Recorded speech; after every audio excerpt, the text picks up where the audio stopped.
Ni ukaribishe mwanamichezo popote pale ulipo tuweze kuyazungumza yale yote ya kimichezo. Jina langu ni Maunga Junior na hii ni Mpenja TV. Kama bado hujasubscribe, hujashare, hujalike pamoja na comment, basi ni kuombe tu subscribe, share, like pamoja uandike comment kutokana na kile kitu ambacho utaenda ukisikia siku ya leo. Wote tunajua kwamba dabi ya Kariakoo iliweza kuahirishwa na sasa hivi kinachosubiriwa ni kupangwa tarehe husika, tarehe ambayo itaenda kuchezwa mchezo huo, lakini katikati kulikuwa na mazungumzo ambayo yalikuwa yanaendelea. Watu uhakika walikuwa hawana, japokuwa taarifa ikawa imetoka kutokana na waandishi wa habari kuripoti kuhusiana na taarifa hiyo kwamba wananchi wa Afrika kwenda kushtaki kasi ili waweze kupata haki yao ya msingi kwa ajili ya kuahirishwa kwa mchezo huo. Lakini hivi sasa ninavyozungumza na wewe, nina habari njema kwamba Young Africans wameweza kuangukia pua kasi na dabi iko pale pale. Kwa hiyo kama uliweza kujiuliza kwamba hatima ya mchezo wa dabi ya Kariakoo iko vipi, basi hatima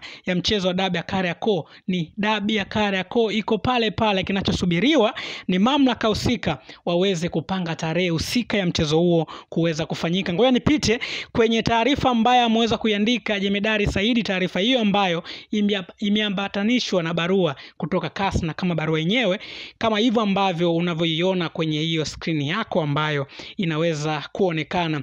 Jemedari Saidi ameweza kuandika haya yafuatayo kupitia ukurasa wake wa Instagram.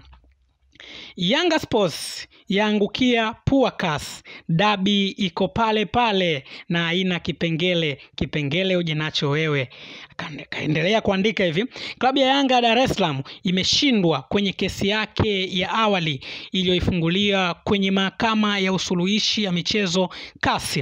Yanga Sports katika kesi ya msingi iliyofungua dhidi ya TFF, bodi ya ligi, na Simba Sports imeomba kupewa alama 3 na mabao 3, lakini ikaiomba CAS pia izuie tarehe ya dabi isipangwe mpaka kesi ya msingi itakaposikilizwa, yaani ile ya kudai alama 3 na mabao 3 kwa walichosema Simba Sports waligomea mchezo wa tarehe 8 Machi mwaka 2025.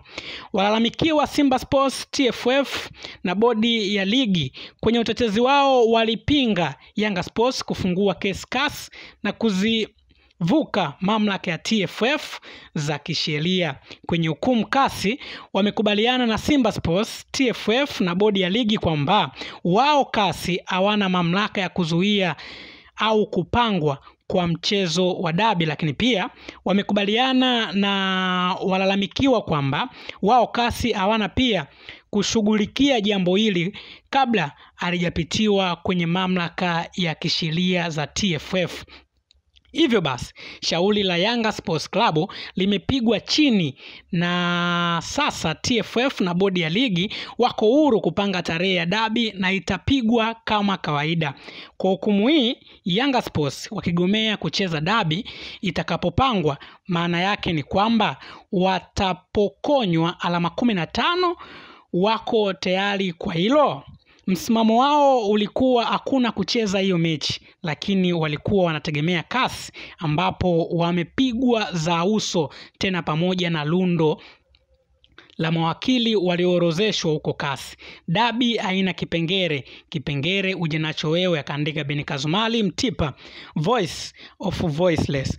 Hiyo ni andiko ambalo ameweza kuliandika Jemedari Saidi, ilionyesha kwamba wananchi wa Afrika wameweza kushindwa kesi, japokuwa wao waliweza kupeleka mawakili wengi ili waweze kufanikiwa ama kupata haki yao ya kimsingi, kwamba mchezo wa dabi ya Kariakoo isiweze kupangwa tarehe nyingine, ili mradi wao wanataka sheria ifuate mkondo wake, kwamba Simba Sports waliweza kugomea mchezo wako. Basi bwana, hilo ndio kitu ambacho kimeweza kuandikwa na Jemedari Saidi. Kwa hiyo hivi sasa watu wanachoweza kukisubiria ni kupangwa tarehe husika ya mchezo wa dabi ya Kariakoo. Mimi ni Maunga Junior na hii ni Mpenja TV. Usahau kusubscribe, kushare, kulike pamoja na comment. Bye bye. Dabi haina kipengele labda uje nacho wewe.